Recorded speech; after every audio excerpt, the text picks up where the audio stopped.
Hello, Virgo. Thank you for joining me for your monthly forecast for April.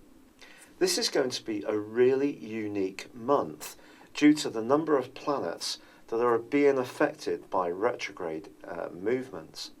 This is when planets appear to us to be retracing their steps, but this does in fact impact on us in a very profound way. The month begins with two planets already in retrograde, Venus and Jupiter.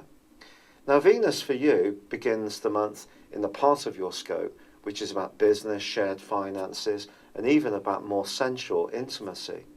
But as soon as the third, she's retracing her steps, inverting into the sign of Pisces, which is opposite yours and is all about relationships.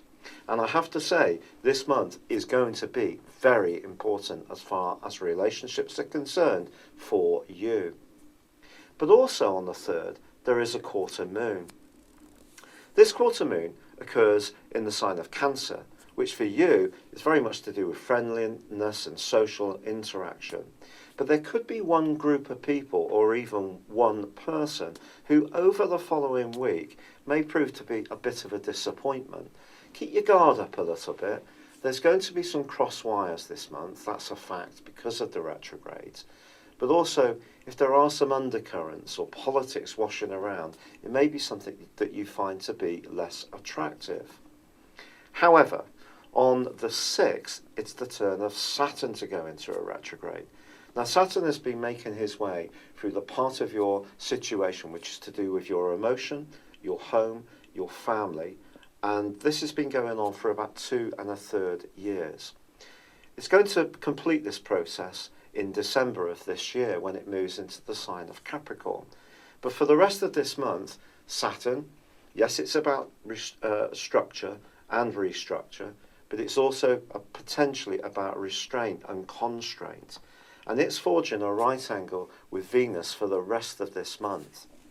If a relationship is weak, I have to be really honest about it. It could come to a close under the influence of this particular aspect. However, even a relationship which has bumped along the bottom is not terminally going to end. It's all down to you. The planets won't make you do anything. They're just giving you information that you can act upon.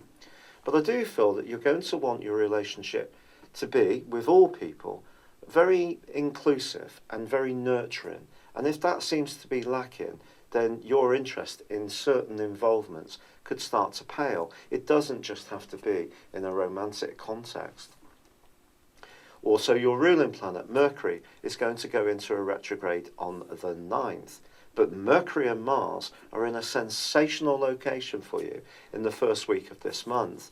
And if you are wanting to break out, be more dynamic, travel, and go on the front foot and be more adventurous, then certainly the very start of this month is a wonderful time for you to do so.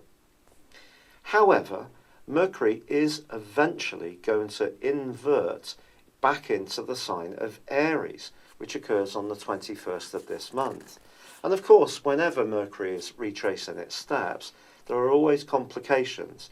So if you are planning to travel, planning to post anything, planning to perhaps check out the possibility of buying a new vehicle or some kind of training or higher educational course, you will have to scrutinise the details of this in a very careful way. Try not to be slapdash. I think that goes counter to your nature anyway. You are probably the sharpest cookie in the box when it comes to analysing things of the whole of the Zodiac. So this is something that you can deploy to good effect in April. However, it is true to say that there is a full moon which occurs on the 11th. This full moon, however, I think can actually be surprisingly lucky for you, but it will require you to show some self-discipline. Something could come up in the following couple of weeks that you want to splash your cash on. Now, if it's not too much of an impulsive decision, it could work out to be very good for you. If, however, you do spend money by bending your flexible friend and taking out a loan in order to get a quick fix, it may be something that you could come to rue. So just try to control that side of your nature. On the 15th of this month, Venus itself starts to go forwards. Now, by the 29th, Venus is going to return back into the sign of Aries.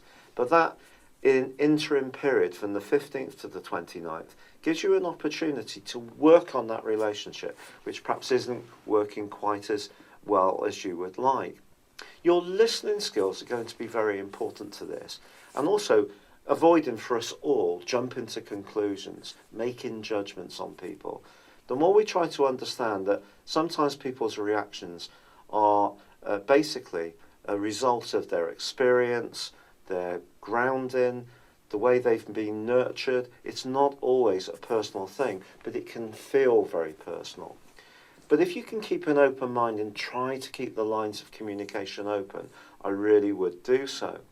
Mars is going to help you in this regard, and I think Mercury too, even though it is tracking backwards through to the 20th, because there is a big picture. There's always a big picture, and sometimes you can be very taken up with the minutiae of situations. But the more you keep stepping back and trying to make sense of it all, the more I think it will help you. You could also feel more vigorous this month and more like doing things that keep you busy and on the move and engage you. There can be some kind of transformation that unfolds this month, which could be quite exciting.